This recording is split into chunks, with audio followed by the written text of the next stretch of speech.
Have you ever wondered how to get your visual imagery and videography in line with your personal brand? Well, we're going to talk about that today. 7, 6, 5, 4, 3, 2, 1.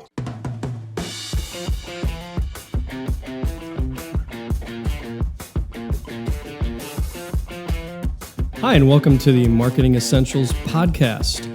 Our unique team helps small businesses grow by providing essential marketing expertise.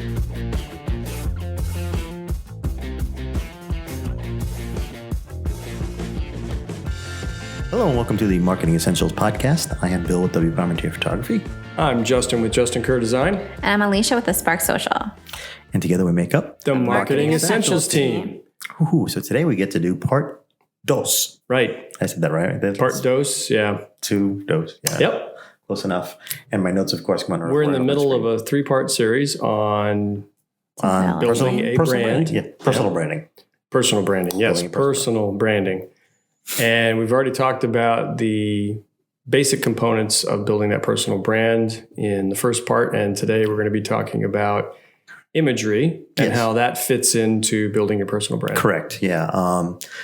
Like we talked about in the last podcast, a lot of people, when they think of branding, they think of logo. Mm-hmm. Oh, we all know it's much more than the logo. There's a lot that goes into it. Your unique value proposition, all the stuff that we discussed last week. Mm-hmm. But on top of that, you need to think about, well, how is that going to shine through in my imagery, i.e. photos, Right.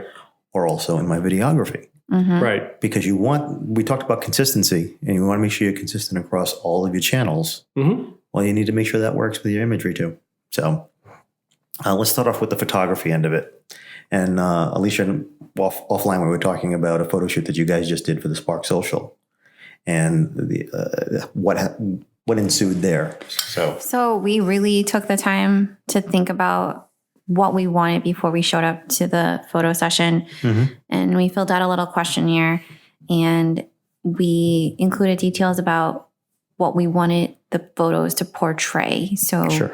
When we worked with Justin on our branding, some of the words that came to life were like fun, energizing, light your beep, on fire, whatever. But like, that's who we are, right? So like, that's what we wanted the photos to showcase. Yeah. And that meant having certain props and just kind of like a laid back session. So. Yeah. I mean, and if it had been just a photographer that didn't care about what was going on, it would have been, oh, you need headshots? Great.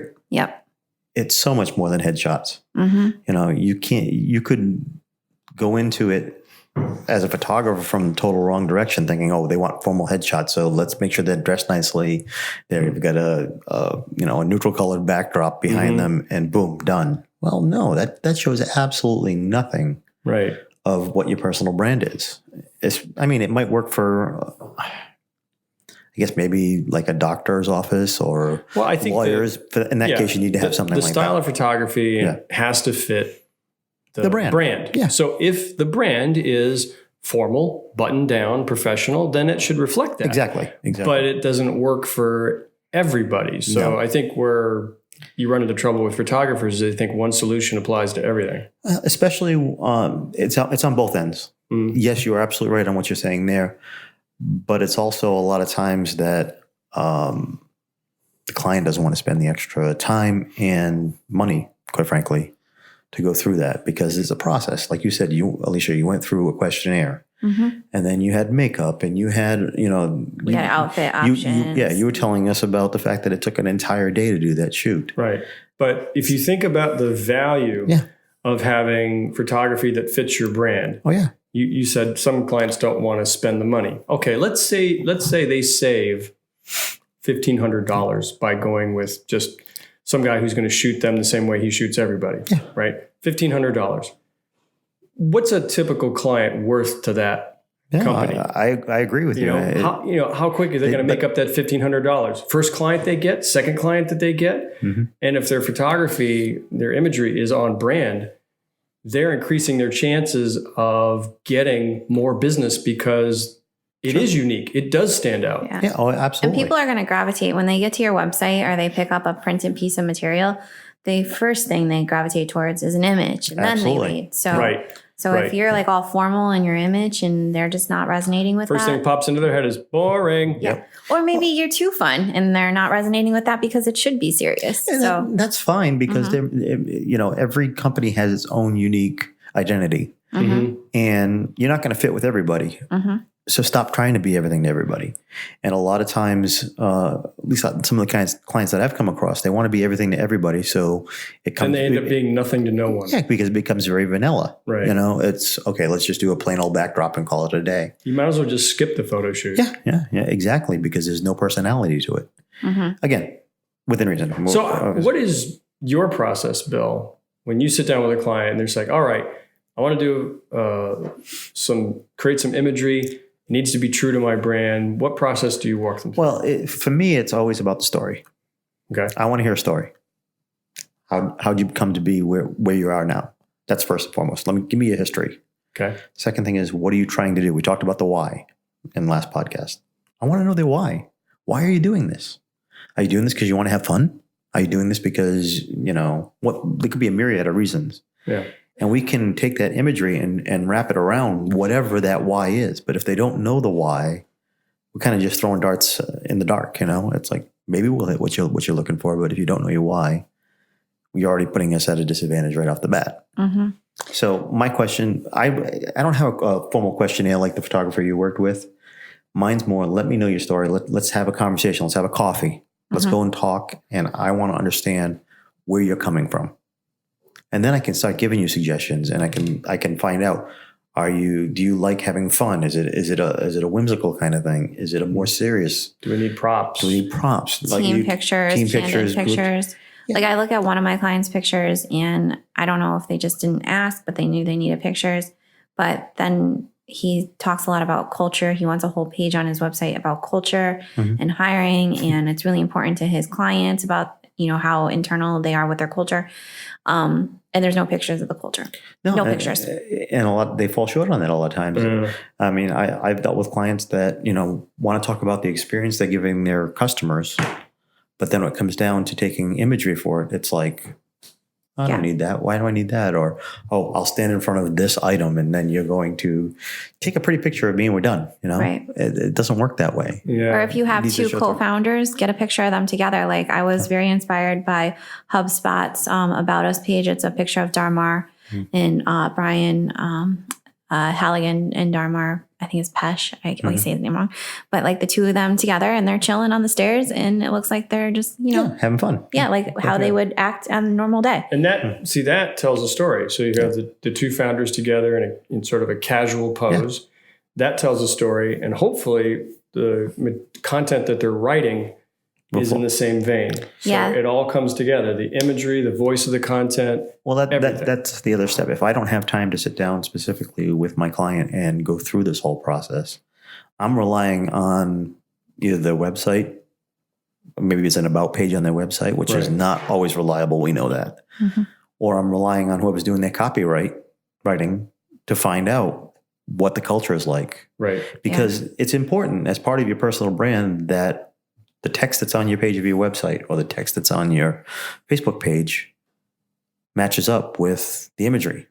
MailChimp is a great example right now. So they used to just have like a login main page, but they've switched their positioning around to be about the customer. So it changes, I think, by the week or the month. That every time you go to MailChimp.com, there's a different image and it tells a story. And the image is one of the clients that's using MailChimp. Unfortunately, today I pulled it up and I cannot pronounce this. I think I saw that one earlier today. Kyrgyzstan. Okay, my bad. So it's an image of a guy on a horse, and apparently he's using MailChimp to tell to market his short film about Kyrgyzstan. And the image just tells a story, right? And this is up to the photographer to capture this. Yeah. Oh, yeah. And it's if you just go to. You'd be surprised how many people will just go to a portrait studio and just have a headshot taken. Yeah. There's no originality in that. There's no. Doesn't tell you much. I mean, I could rail on that all day long, but that's not what we're trying to go into today. I've seen other MailChimp examples of small shop owners, and they'll get a picture of the small shop owner interacting with a customer at a register or something like that. They could ask these people for headshots about them, but that's not going to draw someone into the story. Let me tell you, wasn't a shot I took, but one of the most impactful shots or images that I saw of a restaurant owner was actually of them serving food at a table to one of their clients. Yeah. And I looked at it and went, that's what they're about, and the person was, the owner was smiling and having you could tell that he was deep in conversation with the customers. Mm-hmm. That right there is more powerful than a headshot. Yeah. You don't need a photography. headshot for that, Right. because and I would suggest to him, don't get a headshot. Use that. And this is where we talked about this in episode 1. This is where it's important to understand your why. Yeah. Oh yeah. If you know what you're about, then you're going to be able to translate that into imagery that reflects that very thing. So Yes. if you're a restaurant and your why is about providing the best possible service you can, or having people leave there feeling like they've had a meal at home with their family or something. Okay, now you have a roadmap for how do we show that visually, right? So then you can start planning out your photography, whether it's, a headshot or it's an environmental shot. But now you have your why to guide you and say, Exactly. this is the kind of photography or videography that we need. Yeah. And surprisingly, a lot of people don't think about that as far as they're into the business. They don't think about what the visuals are going to tell. No, I just need pictures. They spend more Right. time worrying about who their customer is and what they're doing as far as how they're selling than they are thinking about, what it looks like. It's sort of like buying a sports car that the paint had all faded on. But hey, it's a fast sports car. Well, yeah, but the paint looks like crap. And maybe it's a bad Just reminded me of this. I was going somewhere the other day and I passed by this guy who was waxing his car, right? Very lovingly waxing his car. And I looked at him like, it's a Prius. It's like, why are you wasting your time waxing this Prius? It's It's not like you got a Maserati here, guy. But that means something to him. Yeah, I mean, obviously, yes. But it doesn't always mean that. His lifetime supply of turtle wax. Oh, gosh. All right. I got to use this up. What can I wax next? I've already done my car, my surfboard, my dog. I don't know. I'm running out of things to wax here. Okay, we got to back this up for a second because people who are listening to this right now did not hear our offline conversation. But you know what? Anybody that knows us is going to go, yeah, all right, I can see where this is going. Yeah, we were joking about, people winning the lifetime supply of turtle wax before we came on. Anyway, so yeah, I mean, now I think the second part of that is using video imagery. Mm. That can tell a story a lot more easily. Not more easily? More You're easier. a wordsmith. More easier. I'm not the wordsmith. I've told you that many times before. But it allows you to tell your story a little bit easier than you can with photos. Or at least in a different way. Well, I'm not saying either one's worse than the other. I'm just saying it's a lot easier when you're using words to be able to explain something. It takes a lot more thought in a static image to tell a story than it does through a video. Okay. Body image, posture, voice, yeah. tone. Yes. Enthusiasm. Well, yeah. Sometimes people just don't look happy in pictures. They just have RBF. My dog is not very good in pictures, but she's great on video. She's so cute on video. But in pictures, she looks angry. Well, I mean, we've all seen it before. Your dog has RBF? Yeah. And she's actually a poor Olive. I can totally relate. I'll post a picture of her RBF after. But I mean, we've all. Now here's the trade-off with video is people can tell a lot easier in video if you're being authentic or not. True. Think about the typical no offense, but personal injury lawyer video you see on TV. It's never him though. It's usually an actor. But right? the point being is everybody knows it's not genuine. Yeah. I mean, does anybody ever? I care about you. Does anybody ever watch one of those if you videos say it and like go, that, yeah. He gets me. He really cares about me. He really cares. None of us go out of that thinking, hey, this person really cares about me. That's personal branding gone wrong. But the thing they do get right is they're good at showing consistently what they're trying to do. We can, I could give you examples. I'm not going to give any of these guys credit, but I can give you examples of certain commercials and say, if I just explained a portion of the commercial and didn't tell you who it was, you'd go, oh yeah, I know who that is. Yeah. You know? Well, I mean, for those of us who don't have millions of dollars to throw at TV ads, we must rely on social media video. But the same things hold true with social media video. People are going to catch in a heartbeat if you're not genuine about it. I think that's why lives have taken off, because they can't be planned to a certain extent. So if you accidentally light yourself on fire or throw champagne in someone's face, that's live. It's going live. Yeah, that happened. True story to us. That's going in the blooper reel. I was thinking we set somebody on fire, and then I realized, oh yeah, right. I ended up spitting champagne on you. And Bill was trying to blow the candles out. Yeah. And they started sparking. Oh, that's right. It was quite the live. Yeah. So if you don't get our personality and brand from that video, I don't know what you would. The guy trying to light the cake just set himself on fire, and then other guy spit champagne on that poor girl. Please hire us. Yeah. But we have fun. Yeah. I think the thing that you have to concentrate on when you're dealing with a personal brand from a visual aspect is what makes you unique. You're talking a few seconds ago, Alicia, about the fact that you guys brought champagne to your photo shoot. We did. That's great. That makes we bring champagne pretty much everywhere. Just so you know, fine. I have one in my bag. But I mean, that's what makes you unique. It wasn't just a social lubricant. It was actually a key element in your photos. Yeah. I mean, we like to celebrate our clients and we get excited. And so we wanted to somehow visually portray this whole element of celebration and launching new things for our clients. And that's what we were going through. And I think, what is coming to my mind when you're speaking is like, I think people think good imagery just happens. No. It doesn't. No. You need somebody who understands how to capture those moments.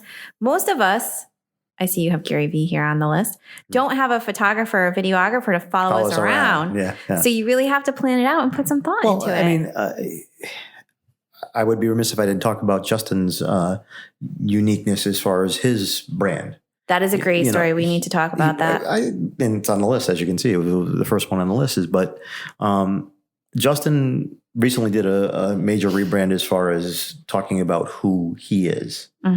And what his personal brand is. And just for those of you who don't know, Justin's a pirate. He reenacts I knew that was coming. He's a pirate reenactor, and he participates highly in that area. And it's part of who he is, because you've been doing it now for what, 10, 11 years now? Something like that? Yeah. So it's a part of who you are as a person, and it shows through in your branding. And we had the opportunity a few months back to put together a video based on a presentation that you did. And the great thing about that was we were able to use that presentation that you had and visually show what it means to be a pirate. Right. And it was fun. I mean, we had it was fun a lot of work, but it was fun to do. Oh, it's anything that comes out good is a lot of work. I think that people just assume these good photos and videos happen, which sometimes, there could be coincidental, like there's a photographer there and a good photo happens that wasn't planned. But there's a lot of work that goes into getting it right. Yeah. But the other thing about that is also the consistency. Yeah. So the next video that Justin does, or the next piece of imagery that he does, has to fall in line with that pirate brand. Same thing with you as far as the champagne and the fun. Right. You're not going to see us next time with like button ups at, And if you do, somebody's going to go, you're going to confuse your clients. They're not going to know what to expect. I want fun Alicia back. Well, that's the reason, like some of these other names, you may recognize some of the other ones that are on my list, and some of you may not. Gary Vee is I like how it goes Justin Kerr, Gary Vee. Like, you made the list, Justin. You made the list of personal branding. Above Gary Vee. Yes. Well, often does that I wanted to make sure we get Justin in first. That was the reason we were there. No, and we'll post the pictures, right, Bill, of Justin's. With the video, we can actually just put the link of his website. Both, All right. But Gary Vee started out working as for his father's store. His father owned a liquor store, and he got into wine, and he actually started his own business, a multi-million-dollar business, I might add, selling wine online and doing reviews on wine. Oh, and he's since taken off. Gary Vee's one of those guys you either like or you can't stand him. It's like really acquired. But that's a good example of a personal brand. Well, that's exactly it. That's He's not afraid for people not to like him. And that is his personal brand. He's perfectly fine with telling you, screw. Correct. If you don't like what I'm have to say, that's fine. There's other people that you can go listen to and you can go talk to. But this is what I'm about. So sometimes it's not as simple as saying, okay, well, I'm going to dress a certain way or act or talk about certain things. It's literally, sometimes it's an attitude. And that can show through in videos. you talked a few minutes ago. Yes, Gary Vee is one of those guys that has somebody constantly following him all over the place to record him. That's just little the way he does. It's a little narcissistic, but that's the way he is. He is very. He is. Egotistical. So that's his brand, is to really jump at people like that. That's how you know you made it, when you can have someone follow you around. I'm gonna get an intern to follow me around with a video. Now I think all you need to do is strap a GoPro to Olive. There you go. Now, on the opposite end of that spectrum, as far as these examples I'm giving are of videos, either people that do videos regularly or have used them for their branding. Okay. The next person on that list is Chase Jarvis. He runs a website called Creative Live. He's a Seattle-based photographer. He started out as a commercial photographer and then decided to go into this business of having classes for creatives. Mm. And his whole brand is about creativity and about taking risks. So if you watch any of his, he also has a weekly video podcast. Everything's about action. Because he was an action photographer, snowboarding, anything you would think of that would be high adrenaline, high action. That's Chase. Okay. So that's his brand. It's an appropriate name, I guess. Yeah. Yeah. So that's where he made his brand. Mm-hmm. It's all about the high adrenaline, high activity, creativity, that kind of thing. Mm-hmm. So that's his style. Now, sometimes I'm going to take it to the last one on this list, which is sometimes it's about a shared interest that doesn't necessarily have anything to do with the business. Okay. There's a gentleman named Peter McKinnon. He's an incredible cinematographer. He actually, for a while, worked under, I'm picturing his face, Casey Neistat. That sounds familiar. Yeah, Casey Neistat is he's another big YouTuber. Okay. All right. I'm over here shaking my head. I'm like, I don't. Yeah. Well, Casey just recently got off YouTube altogether. Oh. This is a guy that made millions of dollars off of YouTube and then just said, I'm done for a while. Just dropped the mic and left. Huh? Well, no, he's got a family and whatnot now. So, but he was one of those guys that always pushed the boundaries. Right. But anyway, he was a YouTuber. Yeah. Okay. Peter McKinnon kind of came up underneath, kind of had Casey mentoring him. All right. But where Peter McKinnon was he was actually the videographer for most of the time for Casey Neistat. But he had such incredible skills. I don't want to go down that road. I just want to explain who he is. Yeah. That's how I explain who he is.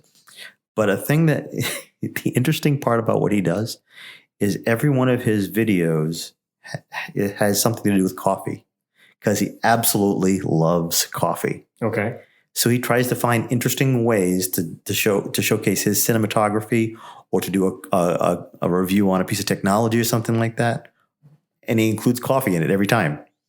Oh, it's hilarious. I like that. See, like little things like that. Yeah. So that's who he is, even if he doesn't fit coffee into it by, doing some cinematic pour of a coffee or something like that. Maybe he's Canadian based. So maybe he goes to Tim Hortons and goes, I got to go get my Tim Hortons before I go and do this video shoot. But it's an element. It's an element of every part of it. Okay. I like that. And then he does the cold brews and all this other stuff. The last video I watched with him, he was actually explaining the concept of how to build a video. And he took him and a couple of guys took some power boats, went out to this remote island and used this mini coffee grinder and burner to get it to make the coffee, made the coffee on the island, and then took off and showed how he did all these B-roll shots all the way through it. Oh, okay. I like that. I mean, it's something personal to him. Yeah. He works it in as part of his brand. Yeah. And exactly. I imagine he's probably has as much of a following for people that want to see his cinematography tips as, hey, what kind of coffee is he going to have this week? There are actually people that send him coffee. So one of his sponsors. He hasn't had anybody actually sponsor him yet, as far as that. Surprised. Surprisingly, no. But he's actually, every once in a while, he'll do a video where he'll get these boxes in from UPS and he'll open it up and go, hey, there's a brand of coffee I didn't try, or and nobody dares to send him anything that's pre-ground. It's got to be the whole beans, because he's one of those guys that I'm going to drink it fresh and I'm going to grind it right here and now. Okay. Wow. Yeah. So he actually the last, you got to see this cool setup that he had. This last video, he actually had this portable setup that was a hand crank grinder, and then it was a coffee mill. Yeah, coffee mill. What's a French press? Was it that thing? He uses that in some of them. That sounds fancy. This was a French press, but the way you heated it up was a propane burner that went underneath it. It was all this little portable kit. What? Is that for camping, or is that like legit? Like people use that at their house? It literally fit into the size of maybe a large can of, a large canned good. Yeah. So that's give you an idea how big Yeah, this was. French presses are not really that fancy. Well, no, this Sounds was fancy. Yeah. I forget the name of this one, but it was actually you heated it up and then you pushed down on it and it pushed the water through the grounds. I've seen Yeah, that. that's I a French did- press. Yeah. Oh, that's fancy to me, Justin. Yeah, it's fancy to me too. Yeah, sorry. I buy Some my of us coffee at Dunkin' sometimes. I do the Mr. Coffee, so let's just that's fancy to me. But the reason I brought him up is because again, it's all about people look forward to that because that's part of his brand about who he is. Yeah, I think that's So cool. they're looking for that Easter egg, so to speak, in every one of his videos. When's he going to talk about coffee? One of the guys that I've started watching a lot, and I'm not even a musician, but this guy named Rick Beato. Mm-hmm. And he's a very accomplished musician and a producer. And his videos, he basically takes songs that everybody knows, classic rock songs or pop songs, and he breaks them down. He tells you why the song is so good. And he explains in layman's terms, oh, they did this here and they did this here. And that's why it sounds so good and why it all comes together. Now, he talks about chord progressions and chromatics. It's really and I'm like, technical.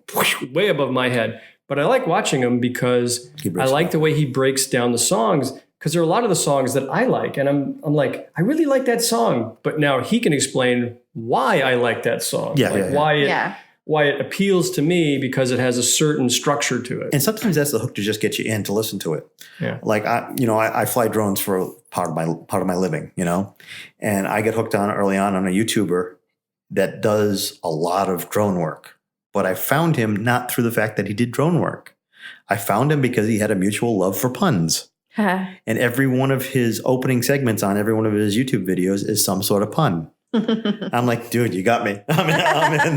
Justin's shaking his head. The drones over are here. just a bonus at this point. Yeah, like I'm already bought in. And Justin's just shaking his head, going, "Yep." Oh my God! Yeah, I'm glad that you guys are buddies. That's really nice. I haven't reached out to him and talked to him yet, but Yeah, I'm. But what I'm getting at is sometimes it's that personal connection that, you guys may have somebody from that shoot that you just did that says, hey, I really like champagne. Let me, Oh, we also included the F-bomb in our photo shoot. Did How could we not? Yeah. That's awesome. So if that was to if a client didn't like that or somebody was like, oh, that's too risque for me or something, then they're not for us. Yeah, no, I think that's great. I'm so glad you included it. We'll tag Dawn. So, okay, yeah, please. just to close this up, my question to you guys is, and I'm going to kind of put you on the spot here because we didn't talk about this earlier. Think about somebody, and you just talked about somebody you like, but think about a brand that you like, and what image sticks in your head from that brand. Oh, Doesn't have to be anything. You may have to I can wait. I get all day. All right. Well, can you play the Jeopardy music? I was just going to do that. I'm looking at one right here. So Okay. this. I got one. Go. So I have a clean canteen thermos for my water bottle, and a couple of reasons why I like it. One is I like the fact that it's stainless steel, so there's a lot of junk in plastic, and so I like the fact that it's not made of plastic. But the other thing I like about it is this is a double-walled insulated. So it doubles as a weapon. Well, it does make a handy club, but I'm kidding. I put some ice water here in the morning, and like 4 in the afternoon, it's still cold. So I do like I like the quality of the materials. Yeah, I paid more for this than I would a plastic water bottle, but I appreciated the way it was constructed. I appreciated the materials that go into it, and I like the fact that it's got a good seal at the top, right? And it's Okay, so it's going to last me a long time. So to bring this to personal branding, what brought you to that brand specifically? Somebody had given me one as a gift once, and I really I liked it, and I lost it somewhere. I had it for years. I had it for like 6 years, and I lost it, and I was like, oh man, I really like that water bottle. So I went out and I got, the same one, the same brand, because it was, it lasted, it was durable. It was, there was just a lot about it that I really appreciated. Gotcha. So it was I think craftsmanship, quality, and materials. I don't know a lot about the culture of the company. I do know they're somewhat ecologically minded, but it was more about the product, that I appreciated. And that part of the brand, the fact that they produce a quality product, really resonated with me. Okay. I have in front of me Freaker USA. koozies.com as a website. Is this the koozie thing? Yeah, they're koozies. But like the images on here are very colorful and fun. And sometimes they are really just out there, but that's because that aligns with their brand. And then, here's like a woman holding it and she has a purple hair and a full like sleeve tattoo thing going on. I like the puking unicorn. Yeah. Koozie. They have a kid holding a koozie. They have ice cream cones on their homepage spilled upside down. But the imagery is fun and they can do what they want with it. So yeah, I like it. It aligns with their brand. Yeah, Cool. definitely. I mean, it's especially like the hand-drawn lettering for the labels for each product. And that's a nice touch too. So basically it resonates with you. The brand itself resonates. There's no way that their brand does not come through when you look at these pictures. They're just fun and colorful. Cool. So to kind of wrap this up, the thing you want to think about when it comes to imagery is how's it going to resonate with your potential clients? Does it fit within your brand? Is it authentic? Is it authentic? Yes, authentic to you. Thank you. And is it consistent with everything else you're doing? Because you could think you're being authentic on your imagery and it doesn't match up with any of your other branding. Well, great. Which one's the problem? Right. Now, Yes, consistency is key. So. And I would add, think about developing your personal brand as an investment in your company. It's not an expense because the money that you put into this is going to allow you to be authentic. It's going to allow you to communicate clearly to the right audience. And it's going to be done in such a compelling way that people are going to be loyal to you and want to be part of what you're doing. So this is an investment and that's good. You're going to get a return on. This is not an expense. This is not a phone bill. And the reality is the big companies get that already. It's just a matter of now. And you know what? Small business owners have small to companies can do this at scale. Absolutely. Obviously, they don't have millions of dollars, but they can do things at scale that can be just as effective. But I think too often as small business owners, we get caught up in I don't need to have a personal brand because I'm too small at this point. No, I don't agree with that. I agree too. I'm with you. I agree with that too. But it's just a lot of times I work with a lot of solopreneurs and they need a personal brand. Absolutely. Yep. Absolutely. So, well, thank you, Bill, for enlightening us on how to be true to your brand through imagery. And the next time we come back around, we're going to be listening to Alicia tell us about how to carry that forward to social media. Mm-hmm. Right. So until next time, thanks for listening and we'll see you later. Bye. Thank you for joining us today. And as always, you can find the back episodes of our podcast on Apple Podcasts. And you can also find us on our YouTube channel. Both of them are the Marketing Essentials team. You can find us on the web at marketingessentialsteam.com.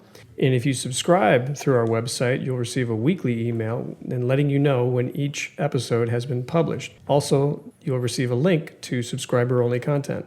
You can also find us on Facebook and our private Facebook group. Just search Little Roadie Marketing Support Group. It's a great place for other marketing professionals and business owners where we can share marketing advice, challenges, and general trends. Hope to see you there.